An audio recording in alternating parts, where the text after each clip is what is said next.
Good morning, everyone. I love Fridays. You love Fridays? I do. We had early morning office hours.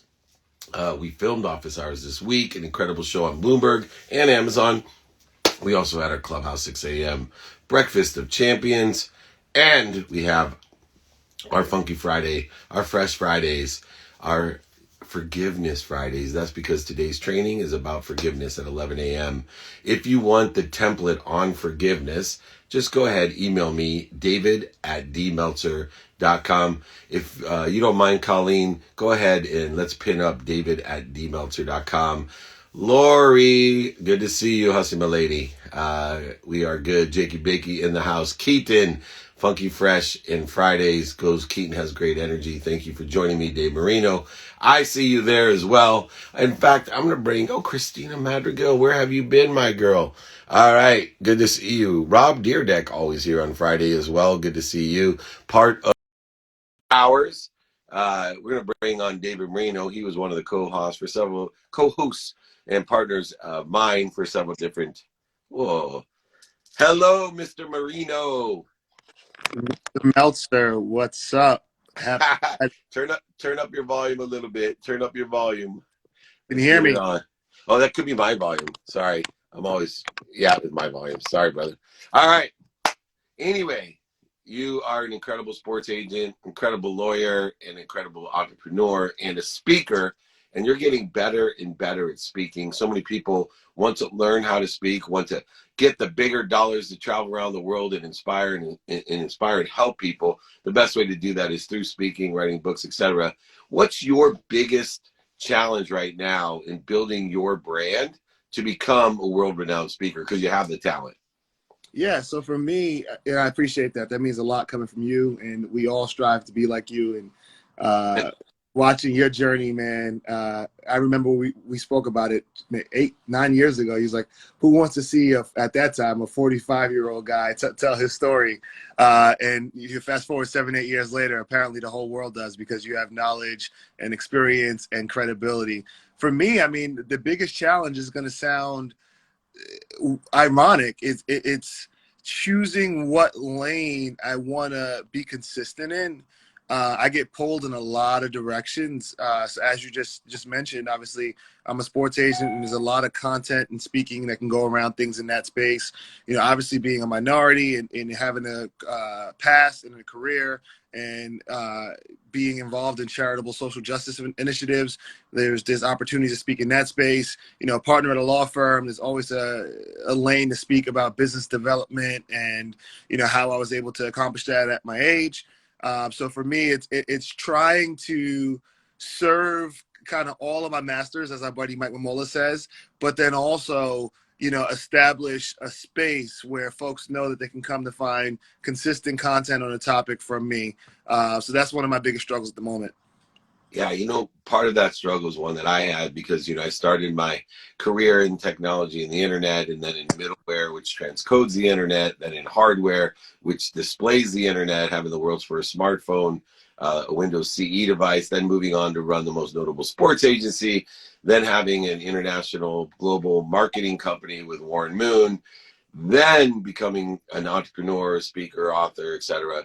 One of the things that I've learned is that instead of trying to serve each of those masters, serve yourself, right? One of the things I mean by that is that once I got to a point where, look, my objective is to help people make a lot of money, help a lot of people themselves, and have a lot of fun by learning and leveraging all of the different experiences from the internet, the middleware, the hardware, the law, the sports agency, the marketing company, and my personal endeavors. By leveraging all of the TV shows, the podcasts, the books, all of those different things, understanding my frequency is simple. 3 things: make a lot of money, help a lot of people, and have a lot of fun. Once I got that clarity, balance, and focus, it gave me the confidence to dive into and be a master of all, meaning I am a master of making money, helping people, and having fun. I am not a master in all those other areas. I am still a student searching and striving to pursue my potential in each of the areas and continually growing myself at a different level. And I think when you get a common spine between all of the extraordinary things that you're doing at the highest level, you're going to find great clarity. And then speaking to those with lessons and stories from all the different things that you are doing and will do, you're going to find the Dave Marino brand is going to catch on fire, accelerate, grow, etc. Now, you're a co-host with me on Office Hours, but you're one of the co-creators of Office Hours with me. When the pandemic hit, I reached out to you. I had a show on Wednesday called Office Hours, Thursday called Office Hours with Blaine Bartlett and Mikey Diamond. And I said to my two partners, hey, let's close it out on Fridays with Office Hours.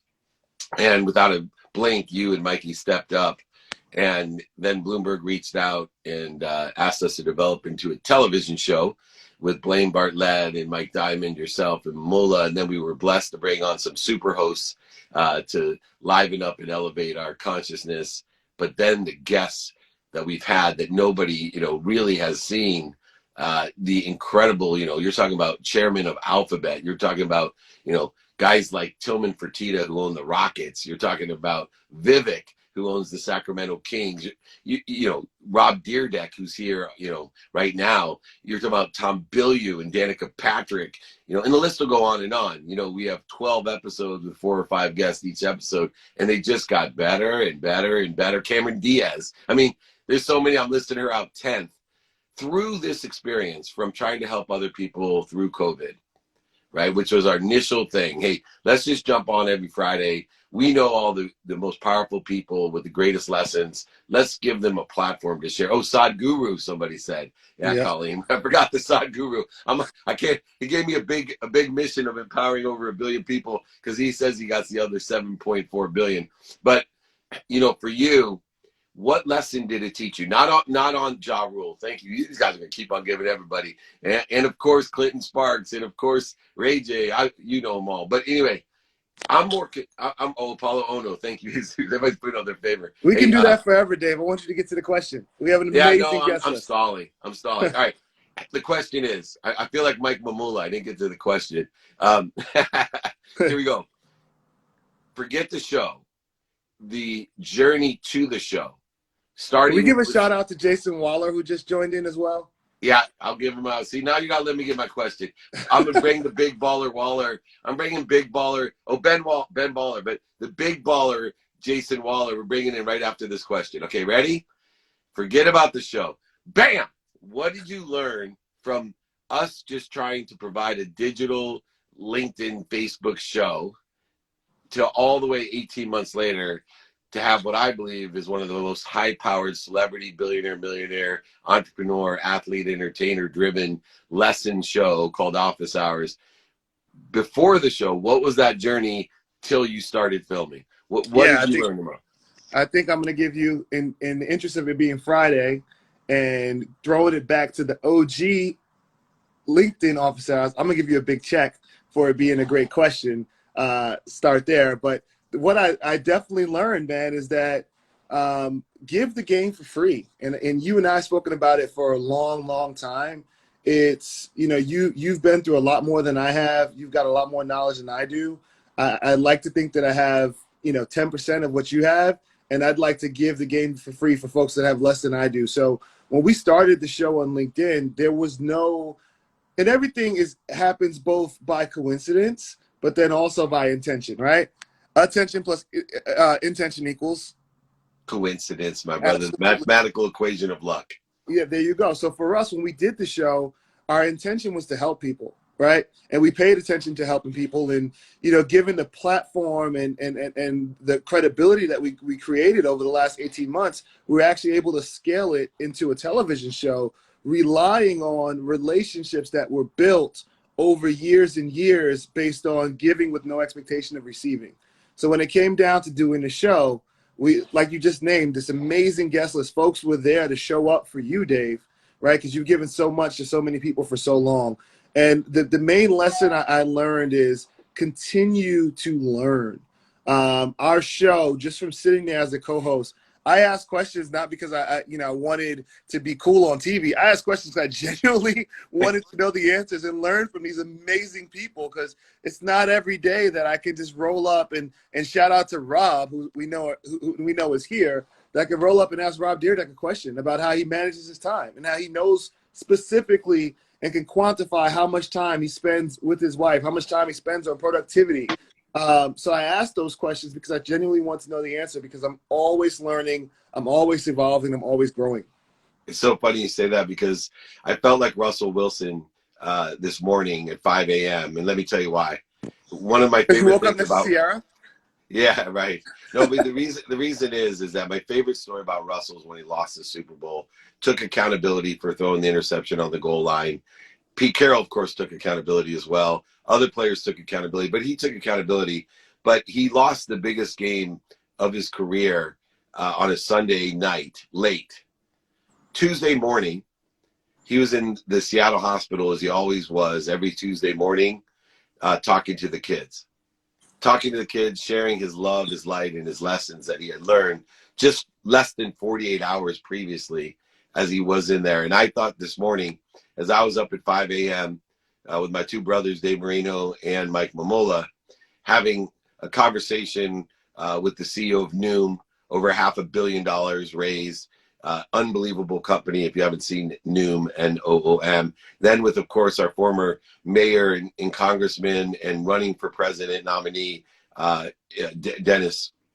And, of course, just a normal entrepreneur to finish up that has the electronic doggy door. I thought to myself, this is my opportunity to exhibit the lesson that Russell Wilson taught me about showing up and being committed to free. I give everything I can for free. If somebody wants more intimate relationship and help, I have a very inexpensive group. If anyone more intimate one-on-one, all driven by 5 high net wealth individuals that support me because I support them.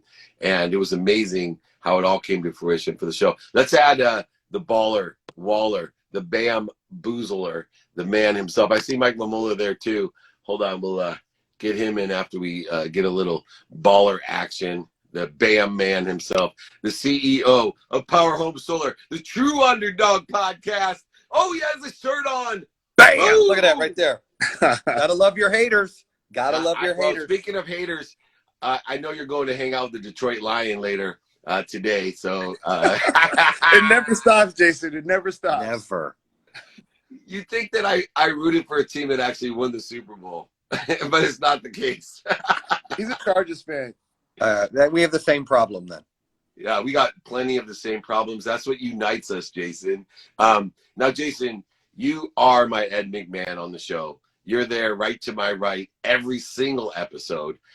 You're and the reason I have you there is that you and I share, a rags to riches story.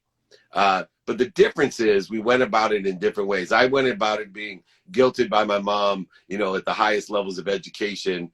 And, I'm not even sure you graduated high school. I don't think you did. And yet this proves, it has nothing to do, intelligence has nothing to do with being a good student. You're just not a very good student, but you are one of the brightest, most intelligent, and biggest open mind, open heart, and open-handed individual I have ever met. And I will tell you, you make the show. You make 2-Minute Drill, the pitch show. Because you've proved to people that you can be you and get whatever you want in life, but you have to love yourself and be you. You dress like you like to dress. You say things that are true, whether other people may or may not be hurt or offended by it. It's the truth to you, and your wisdom is extraordinary. How did you get the confidence to be you when every aspect, most guys that drop out of high school, they think they're missing something.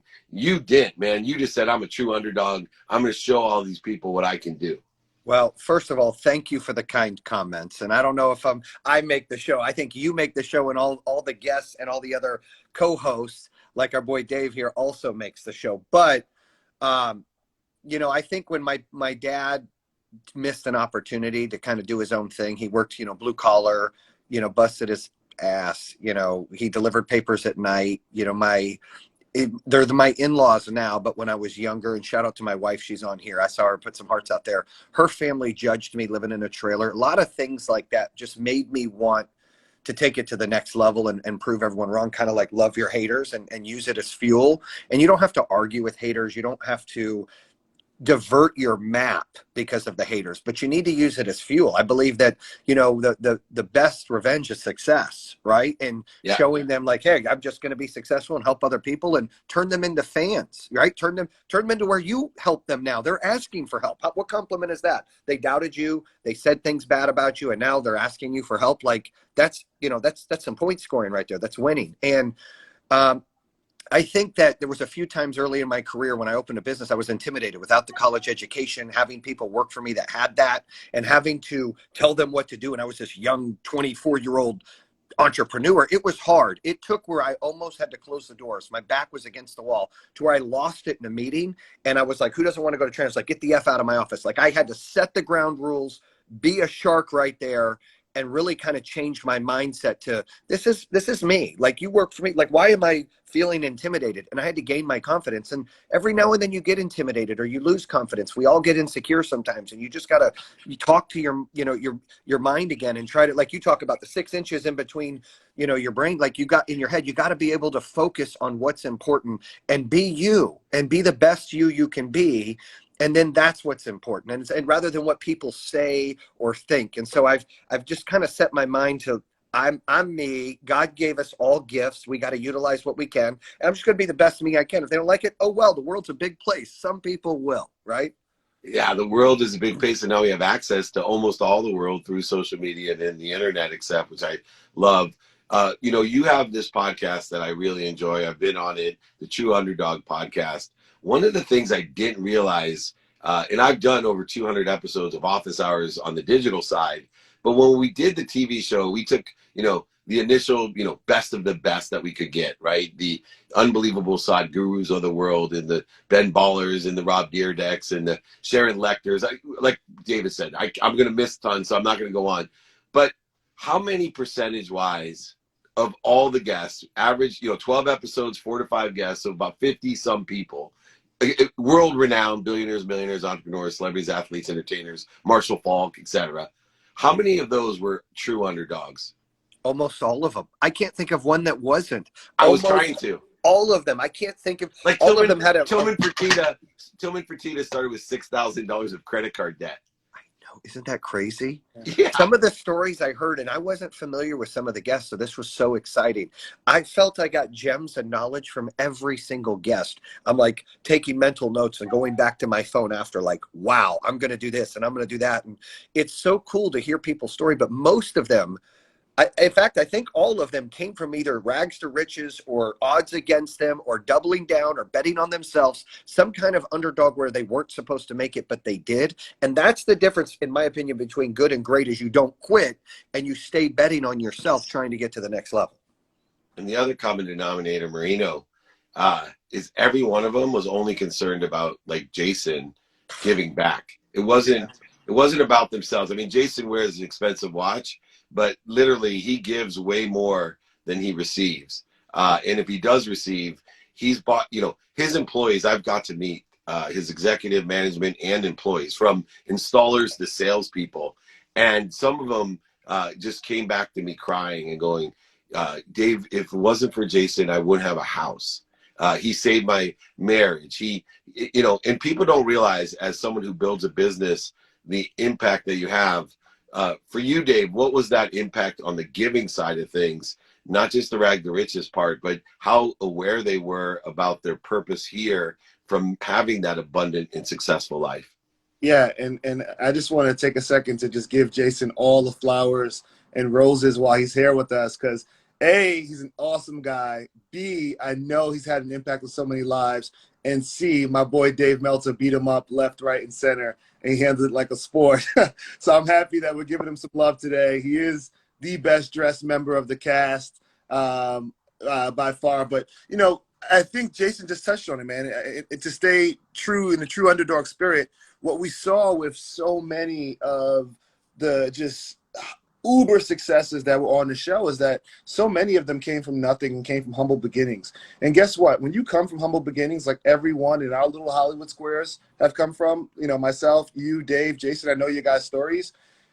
there have been people along the way that have given us things that have changed our lives tremendously. They have given us gifts of time. They've given us gifts of advice. They've given us gifts of opportunities that, you know, have paved the way for us to, you know, to be successful. So I think that's one of the common denominators, that these folks have learned. They've had either great mentors or people that have taken interest into them, like Tim Story, right? His 6th grade Caucasian teacher, he's in Compton, brings him to his house and says, look at whatever, all those books on the shelf, pick one and you can have it. Took an interest in him.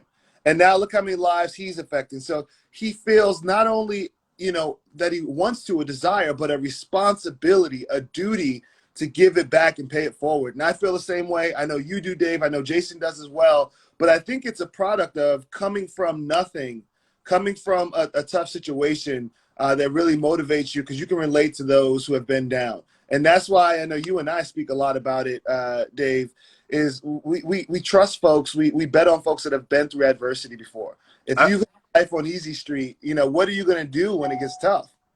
I want to jump in and say, first of all, thank you for the kind comments, as well as best dressed. Kudos to my wife and the tailor. Yeah, well, why did you leave the sport coats for me, bro? We wear the same size sport coat. I don't know, man. I got to take them back. But I want to say this. The experience we've had the last few days was a transformation for me. I even told my business partners and my wife, like, so inspired talking to them, even though they were on the show. Like, I got gems just from talking to them and asking them questions. It's going to change the way I get up in the morning. It's going to change the way I go to bed. It's going to change everything. And that's what's so important, is that we evolve and we learn from people, and that we can, you know, there's transformation always happening. And I felt that from the guests. So I know the viewers will feel that, because I felt that just asking them questions, and it's a show. Let's join with, let's see mola. I don't know. I've never tried to force them. I've had plenty of threesomes. This is one of my favorite right here. Threesomes I've ever had here on Instagram Live. It's a first time. It's a second time for me. I think we did this the other day.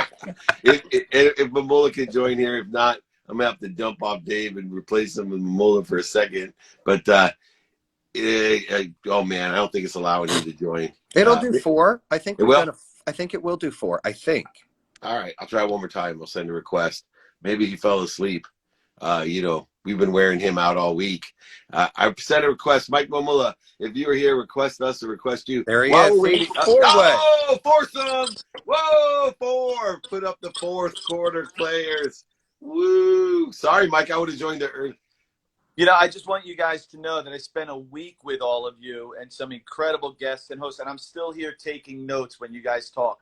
That's how impactful it is. Jason, I agree with you. Transformational. Everything is a gem. So thanks, guys. I will say we do have women hosts as well. We got the great Joni Rogers Conte, Kim Perrell, Netta, Lena. We have amazing women guests, as we've notated, but also women hosts. But it's early for them, and we don't have our makeup crew there, so they weren't willing to look ugly like us. Not that they're ugly. Anyway, Mike, you look great. Mike, for you, right, you were with me when this all started, and what was the big surprise for you? You know, I saw, even for me, a lot of surprise, but what was surprising for you? It's like you were just talking to Jason about. It's the underdog story, and shout out to Jason and the True Underdog podcast.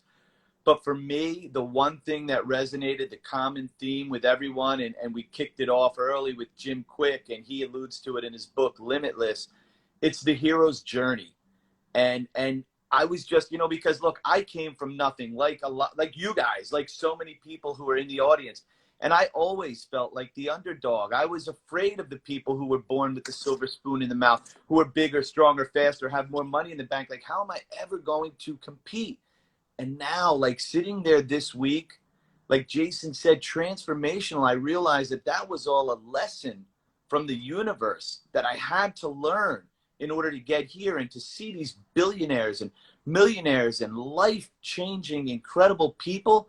They all went through it. The hero's journey, born as something, and then all of a sudden something happens and there's a call to action. And whether or not you answer that call to action or not is up to you.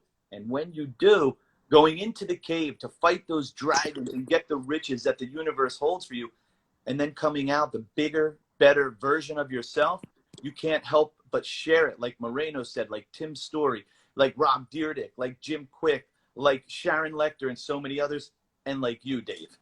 I just read the best comment ever. I want to highlight, somebody said I was born with the plastic spoon. I saw that. That's great. I'm going to use that. Yeah, you know what I was born with? If you guys have ever remembered the malts that they sold at the baseball game, that was just that wooden little, it broke. You got to get Not two of even them a because they'd spoon. always break. Yeah, I was born with one of those spoons that didn't even have a curvature, and it was a little wood plastic thing. Anyway, one of the other interesting things is there's so many unbelievable hosts and guests that, like, I forgot Jim Quick was on the show. And in any other show, I mean, he was on the cover of Entrepreneur Magazine, right? Any other show, they're promoting, you know, I forgot Cameron Diaz was on the show. But here's the one that I love the most. We had this dude that showed up in pajamas, no shirt, and no shoes. I don't really know the dude that well. Okay, wait, hold on a second. I do not know the guy very well, right? And I trust the production crew and my partners. They say this guy's interesting, and he's super hyper successful, uber successful. And I was like, all right. So he shows up in pajamas, no lie, and no shirt and no shoes. And I'm, you know, open-minded. And my producer's like, we can't let him on the show. You got to tell him to change. I'm like, not a chance. I am here. Everybody's everybody. And this is it. Now, two things happened. One, I learned the most about what I don't know that probably I'll make the most money off of by this person, because he finally explained to me, which I've been searching for 6 months, why NFTs are going to be so big. Because I've been poo-pooing NFTs because I only understand sports and collectibles. And I don't think that they're going to be any different than anything else in sports collectibles. But in commerce, in blockchain, NFTs are $1 trillion. And I know Jason and I were like looking at each other. We all had the same questions. First, we're like, who the hell is this guy with no shoes? And then he's like taking us to school. But here's the thing about don't judge a book by their cover, right? Because all the people, Jim Quick, never got, right? People judged him. Dave Meltzer, Mike Mamola, we all, the true underdog over there, Jason. People looked at us when we dropped out or failed or whatever. They laughed at us, scoffed at us, make fun of us, like I've been doing to Jason and to the no shoes Mike. But listen to me. This guy during his interview tells me, oh yeah, by the way, I went to Stanford. I know. Now, everybody knows the biggest chip I have is the Ivy Leagues. Jason brings it up all the time, right? My siblings all went to the Ivy Leagues, including graduated summa cum laude. And two of my brothers, I swear to God, would have went to Stanford, but it was worth more to them to go to Harvard and Penn and tell my family and me, oh yeah, Stanford was my backup choice. You know, the school that David didn't get into. So, you know, this guy who everyone's laughing at, meanwhile, is more successful than most people on earth, more educated than most people on earth. And I will tell you this about him, because I got to know him. I invited him to my home. That's how much I enjoy him. He's one of the kindest, which is the most important to me, which is why you three are my partners. Because when it comes to kindness, you guys are the king of kindness. And this guy, he belongs in our court because he's at least the prince of kindness. Dave, on that point, can I say something? And I'm not sure if Rob Dyrdek is. You already did, so you already did, so I can't stop you. It's like the guy that says, "Can I ask you one more question?" I'm like, "You already did, bro. Now you got to ask me two." You know, to that point, Rob Dyrdek. Rob, you know, I'm familiar with what Rob's done on television and ridiculousness. That's my go-to. That's my escape for fun. But why I think this show is so incredible, and I want to be one of the first to put it out there to say that I think this will get nominated, and I really believe that. It's because, like a Rob, like you said with Mike in his pajamas, you don't know. Like, Rob blew my mind with what he does. Like, he's younger than me. I know he's got less gray hair than me, but he's an old soul. When he can tell you quantifiably what percentage of time he puts into his relationships throughout the year, to send his wife an email every morning, to live a life of intention and meditation. I didn't know that about him, and just about every other guest on the show did that too. But Rob, like, that's what you're talking about. It was incredible.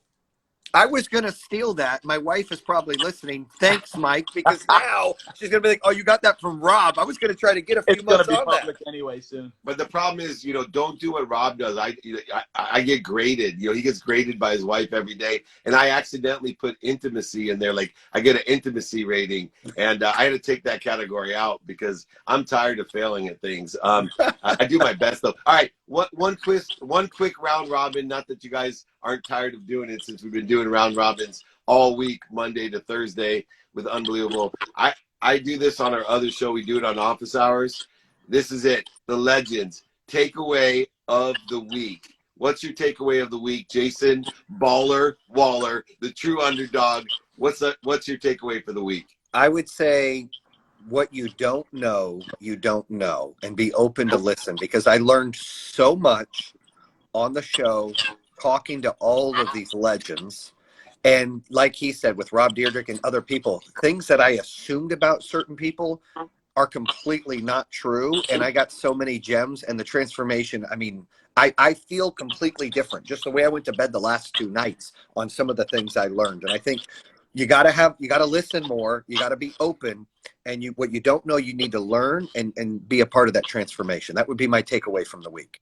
Mikey Mola, you up next. Man, for me, it's changed the narrative. Like the narrative that we tell ourselves in our head, it's like me, my, buy, take.